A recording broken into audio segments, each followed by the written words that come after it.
Bonjour, merci d'avoir sacrifié votre repas à votre passion de l'échographie. Bien, moi, je suis un peu gêné parce que moi j'ai parlé de quelque chose que tout le monde connaît, c'est le tendon d'Achille. C'est le tendon d'Achille, c'est un gros truc, donc on prend même pas des petites sondes, tout.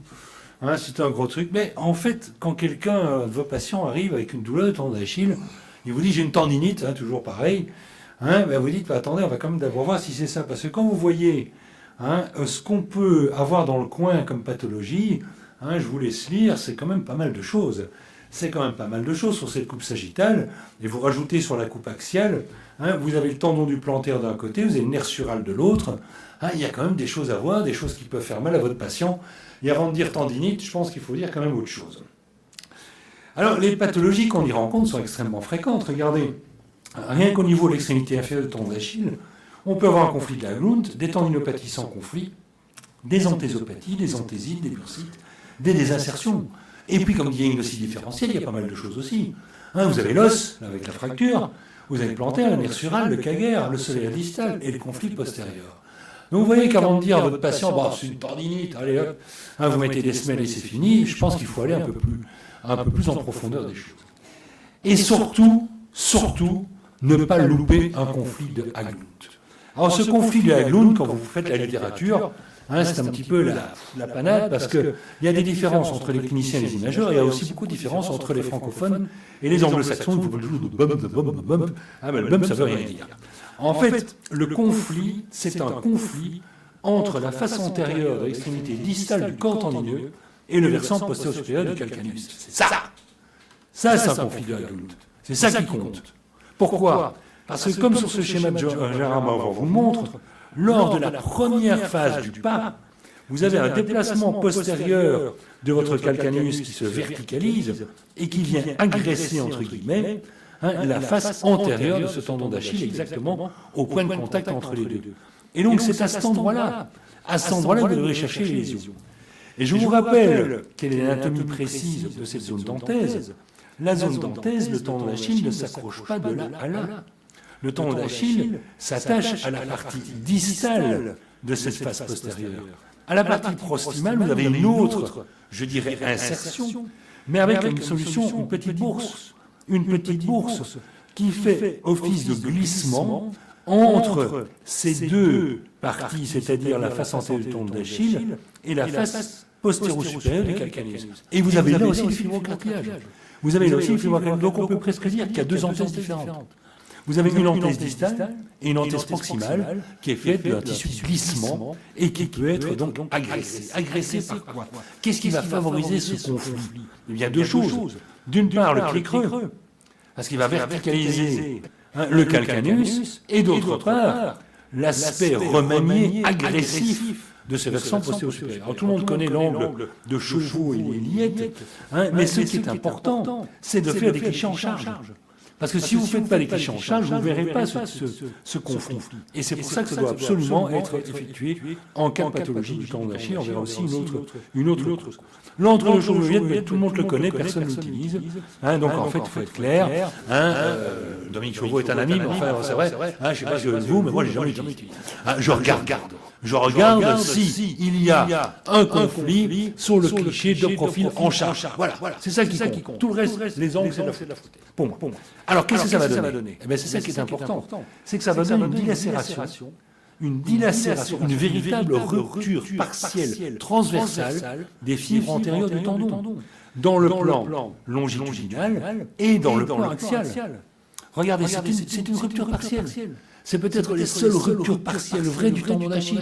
Il y a parfois un hémitendon qui lâche, mais sans ça, ce sont des véritables ruptures partielles. Il y a les clivages, fissures dans le plan longitudinal, mais dans le plan axial, c'est la cause principale de ces ruptures partielles. Et d'ailleurs, regardez la vascularisation. C'est pas la bourse qui est vascularisée, c'est le tendon. C'est le tendon où il y a quelque chose de réactionnel. C'est une rupture tendineuse. C'est une rupture et grand danger, c'est ça. C'est pour ça le titre. Attention, danger, ne les infiltrez pas. Ne les infiltrez pas, parce que le chirurgien, vous mettez bourse dans votre compte rendu, le rhumatologue. Vous mettez bourse automatiquement, il vous dit infiltration. Ou bien lui, il va la faire aussi. Non, surtout pas. J'ai fait des catastrophes, regardez ce que j'ai fait comme catastrophe. C'était un patient qui avait un conflit de Haglund. J'étais peut-être un peu trop jeune à l'époque. Non, c'est pas il n'y a pas longtemps, celle-là. Et j'ai cédé aux sirènes, et puis bon, je l'ai fait. Et regardez la catastrophe. Regardez la catastrophe, ça s'est aggravé de façon extrêmement importante. Alors, bien sûr, il y a des bourses. Il y a une bourse devant le tendon d'Achille, là. Il y a une bourse derrière le tendon d'Achille, ici, mais ce sont, je dirais, des épiphénomènes. Ce sont des épiphénomènes. Ça n'a aucun rapport avec la véritable dilacération du tendon. Deuxième point important, cette dilacération peut être soit latérale, comme vous voyez ici, dans le plan axial et dans le plan longitudinal, ou bien médiale, comme vous voyez chez cet autre patient. Là, c'est parfait, et c'est vraiment le coin postéromédial ou le coin postérolatéral du tendon qui va venir agresser les fibres antérieures du tendon du calcaneus, qui va venir agresser les fibres antérieures du tendon d'Achille. Donc, dans ce cas-là, attention, recherchons un trouble statique. Faisons un pied cerclé. Ce sera le seul moyen de soulager ce patient de façon correcte. Alors, comment est-ce que ce conflit s'aggrave? Mais simplement parce que la dilacération va progresser. Ça va atteindre au départ un tiers de l'épaisseur tendineuse, puis la moitié, puis 2 tiers. Vous aurez bien sûr la vascularisation qui va vous confirmer ça. Et puis, ce tendon, cette rupture partielle, va se prolonger par des fissurations intratendineuses en proximal et en distal. Donc, si vous infiltrez ce tendon, eh bien, vous allez avoir votre corticoïde qui va aller migrer, parfois jusqu'à la partie moyenne du corps tendineux.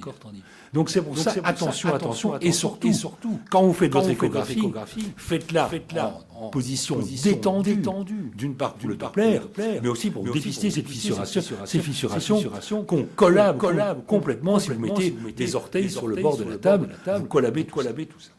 Donc en fait, pour faire une échographie dans ce conflit de Haglund, on fait d'abord des clichés radiographiques en charge, première chose, c'est indispensable. Sans ça, je pense que c'est une erreur massive. Ensuite, vous faites une étude en tension de toute la largeur du tendon d'Achille. Et alors là, séquence flair. Là, vous avez votre fibre antérieure qui passe derrière le calcaneus, et là, vous avez vos fibres antérieures qui vont cogner le calcaneus. C'est comme ça que vous allez le repérer. L'obliquité de la face antérieure de ce tendon d'Achille. Et puis vous allumez le Doppler, qui vous confirme ça en position détendue, secondairement, pour voir la vascularisation et la fissure. Donc il faut faire les deux, fromage et dessert, toujours dans ces cas. Et je pense que dans ce cas-là, l'échographie est non plus précise que l'IRM, qui le fait bien sûr dans une seule position. Alors, quelles sont les autres pathologies tendineuses qu'on peut trouver? Bien sûr, la tendinopathie hypertrophique. Alors vous allez dire, c'est différent. Attention, parlons pas trop vite. Parce que regardez, parfois l'hypertrophie du tendon est elle-même à l'origine d'un conflit. C'est plus le versant postérieur supérieur, mais c'est votre tendon devenu tellement gros et il vient frotter sur le calcaneus. Donc vous aurez une tendinopathie hypertrophique qui a entraîné secondairement cette pathologie. Alors il y a tout le problème des anthèses. Je vous rappelle, l'anthèse vraie, si je puis dire, commence ici. Alors, vous avez les anthésopathies, vous avez des anthésites. Vous savez que pas mal de patients de 40-45 ans rentrent dans la spondylarthropathie périphérique par les tendons d'Achille. Ça va commencer par un problème de tendon d'Achille. Ce sera souvent bilatéral, il y aura le caractère inflammatoire. Je vous rappelle ce que nous a toujours dit Henri Guérini, on ne fait pas la différence au Doppler entre une anthésite et une anthésopathie mécanique. Ce n'est pas parce que vous avez dit Doppler que c'est une anthésite. Il faut vraiment qu'il y ait des érosions au niveau du calcaneus pour pouvoir dire ça c'est inflammatoire. Mais à ce moment-là, vous avez votre pied de profil qui vous dit exactement la même chose. Donc le Doppler ne fait pas la différence entre les deux, contrairement à ce qui a été publié par moi entre autres. Alors, autre chose que vous pouvez également voir, c'est ces espèces d'ossifications. On voit tout ça sur le cliché de profil. Vous avez ces grosses ossifications. Alors, bien entendu, ça désorganise complètement ce que j'appellerais la véritable anthèse distale, avec des pathologies d'anthésopathie quasiment toujours mécaniques. Et en plus, comme ça allonge le pied, eh bien, ça frotte contre le contrefort de la chaussure, et ça vous donne aussi des bursites rétro-tendineuses. Mais qui sont tout à fait différentes, qui n'ont rien à voir avec le conflit de Haglund, contrairement à ce qu'on lit dans pas mal d'articles anglo-saxons. Parce qu'en fait, ces boursites, elles peuvent également être tout à fait isolées. Vous voyez, elles sont rarement liquidiennes. C'est vraiment un épaississement du tissu rétro-calcanéen par frottement contre la partie postérieure de la chaussure. Elles peuvent être aussi prétendineuses, en particulier dans la polyarthrite.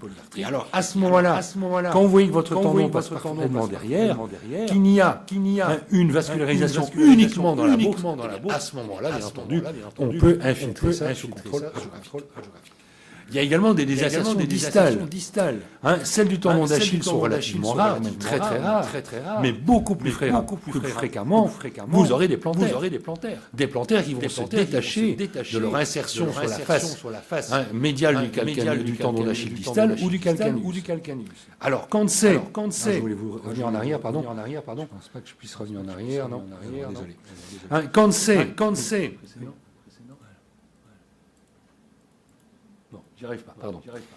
J'y arrive pas.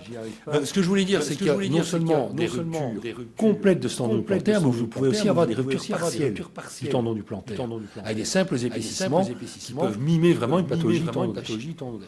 Entrons dans les diagnostics différentiels. La colonne de droite. Tout d'abord, bien sûr, l'ostéite. Voilà un jeune gamin. On disait toujours, mais c'est pas grave, c'est la croissance. Regardez les clichés standards. Il avait une ostéite absolument évidente. Et c'est pas toujours aussi simple que ça. Mais cet autre patient, il avait un gros remaniement de tendon d'Achille avec une irrégularité osseuse. Il ne faisait pas spondylarthropathie, c'est pas du tout le tableau clinique. Eh bien, c'était une ostéite. Et puis la fracture de fatigue. Parce que bien entendu, celle-ci, je l'ai vue à l'école. Vous voyez, ça c'était la séquence. Là, on m'a pas cru. On a fait le cliché. Enfin, je l'ai fait tout seul. On m'a toujours pas cru. On a fait le scanner, on m'a cru. Fracture fatigue. Mais regardez celle-ci. Celle-ci, votre école ne la montrera jamais. Et sur cet autre cas que je dois à mon ami Gérard, celle-ci, on la verra jamais non plus. Et celle-ci, encore moins. Donc, vous voyez, je pense qu'il ne faut pas se limiter à l'échographie dans ces cas-là. L'échographie, c'est toujours le complément des clichés standards, donc il faut faire attention.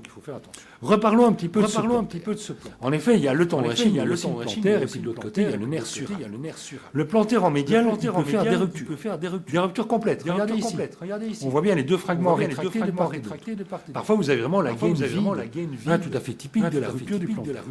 Mais il y a surtout ça, la rupture partielle, où vous aurez une douleur brutale. Le patient va vous dire, je me suis rompu le tendon d'Achille. Pas du tout. Vous trouverez un plantaire épaissi, mais il est continu, pas rompu. Il est rompu partiellement. Et c'est parfois des toutes petites images qu'il faut bien rechercher. Donc ne faites jamais une échographie de tendon d'Achille sans regarder le plantaire. Croyez-moi, vous allez en trouver beaucoup. Vous allez trouver également des péritendinopathie de ce plantaire. Regardez le tendon d'Achille. Il n'a absolument aucune atteinte de son paratendon. Le plantaire, il est là. Regardez, c'est autour du plantaire que vous avez une péritendinopathie. Donc c'est pas tout à fait la même chose. Et puis, après peignage, après rupture d'Achille, vous avez l'incarcération du tendon du plantaire au sein de la zone de rupture ou de peignage, avec ici ce dossier qui a fait le tour de Paris d'ailleurs. C'était un type du GIGN. On lui avait peigné les tendons, il ne pouvait plus sauter d'un mur parce que son tendon du plantaire était vraiment incarcéré dans son tendon d'Achille. Alors que dans ces cas-là, vous voyez, quand c'est en périphérie comme ça, les patients ont mal, mais en général, ils sont moins gênés. Un petit mot sur le nerf sural. Ce nerf sural qui va à la partie latérale du tendon d'Achille, qui donne des douleurs rétromalléolaires. On dit toujours que c'est une tendinopathie des fibulaires. On vous les envoie pour tendinopathie fibulaire. Vous avez des fibulaires parfaitement normaux. Attention, allez voir le nerf sural. Il accompagne la veine saphène latérale. C'est vraiment la veine est sentinelle du nerf. Il y a une double origine, on s'en fiche. Mais ce nerf, par contre, il peut être incarcéré. Par exemple, après une rupture du tendon d'Achille, dans un magma hyperéchogène, un cicatriciel, ou même parfois dans une réaction inflammatoire. Et donc ça vous donne des douleurs diffuses. Il y a également l'infiltration du calcaire après chirurgie, et puis regardez bien la position de l'extrémité distale du solaire. Il y a parfois des solaires insérés directement sur le calcaneus, mais souvent bas insérés. Ça peut vous donner des douleurs. Et puis je vous montre ceci. Ça c'est Ario. C'est Ario, c'est un de nos champions. Et puis je trouve qu'il avait deux tendons. Il avait horriblement mal. Il fait 3000 mètres steeple. Et il avait horriblement mal ici. Je trouve le plantaire là, il y a un autre tendon ici. Je dis, il a deux tendons d'Achille. Ah, c'est quand même bizarre. Regardez dans les deux plans, c'était comme ça. Et en fait, qu'est-ce qu'il avait? C'est pas du tout dans le tendon d'Achille quand on fait la littérature. Il avait un tendon distal du solaire. Un tendon distal du solaire, c'est une variante. Mais ce qui est intéressant, voilà un autre patient qui avait ça, j'en ai 6-7. Ce qui est intéressant, c'est que ce tendon accessoire vient s'attacher à la face antérieure du tendon d'Achille et que là, vous avez des zones douloureuses. Vous avez des zones douloureuses qui sont extrêmement gênantes pour ces patients. Enfin, le carrefour postérieur. Vous savez qu'en écho, on ne voit pas des synovites, des nodules, un muscle bas inséré. Mais ça, il ne faut pas hésiter. Il faut y penser et faire une IRM qui vous fera le bilan osseux et mou des deux composants. Donc en fait, en conclusion, pensez qu'il y a plein de choses à regarder à ce endroit. Ne vous contentez pas d'aller voir le corps d'Achille. Pensez surtout que le adulte est un conflit qu'il ne faut pas infiltrer. Il y a plein de diagnostics différentiels. Et puis quand vous en sortez pas, il faut faire une IRM.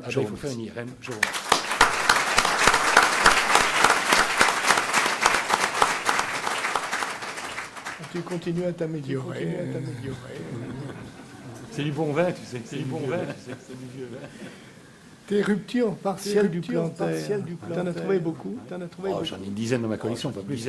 On n'y pense pas. Mais quand on en cherche, on les trouve. Parce que maintenant, quand je fais un tendon d'Achille, systématiquement, ceux qui sont les incarnes de la pitié peuvent le dire, il faut regarder le plantaire.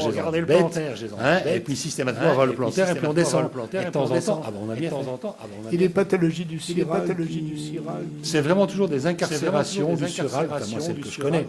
C'est des incarcérations dans des plaies cicatricielles ou inflammatoires après rupture du tendon d'Achille le plus souvent.